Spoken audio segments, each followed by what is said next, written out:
नमस्कार, मी शुभम. तुम्ही बघता LS मराठी आणि आता आपण कोकणामधून मान्सून अपडेट आणतोय. खरं तर गेल्या काही दिवसांपासून कोकणामध्ये आणि प्रामुख्याने रत्नागिरी जिल्ह्यामध्ये मुसळधार पावसाला सुरुवात झालेली आहे.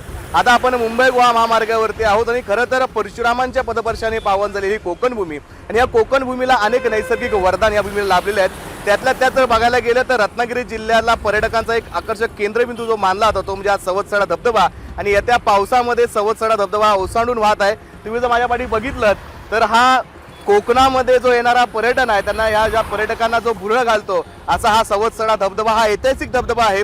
खरं तर जेव्हा पर्यटक कोकणामध्ये येतो तेव्हा प्रामुख्याने सवत्सडा धबधब्याला भेट दिल्याशिवाय किंवा तो बघितल्याशिवाय कोकणातला जो पर्यटक आहे तो पुढे जात नाही आणि कोकणातल्या खास कोकण वासियांचं आकर्षण असलेला हा सवत्सडा धबधबा आता ओसांडून वाहतोय. तुम्ही जर बघितलं तर अनेक पर्यटक या ठिकाणी येत आहेत, अनेक पर्यटकांची रेजा सुरू आहे, अनेक जे रील स्टार आहेत ते या ठिकाणी येत आहेत. खरं तर सवत्सडा हा धबधबा हा अतिशय ऐतिहासिक मानला जातो, नावाजलेला धबधबा आहे. मात्र आता प्रशासनाकडनं सांगितलं झालंय की ह्या धबधब्याकडे जाताना जाणीवपूर्वक स्वतःची काळजी घ्या, कारण हा धबधबा जेवढा सुंदर दिसतो तेवढा अतिशय धोकादायक देखील आहे. कारण आता कोकणामध्ये पावसाला मुसळधार सुरुवात झालेली आहे. सवत्सडा धबधबा ओसाळून वाहत आहे, अनेक पर्यटन या ठिकाणी येत आहेत. मात्र हसा खेळ आणि शिस्त पाळा असं प्रशासनाने आवाहन तिथं केलेलं आहे. कॅमेरामन आदित्यसह मी शुभम, LS मराठीसाठी चिपळूण.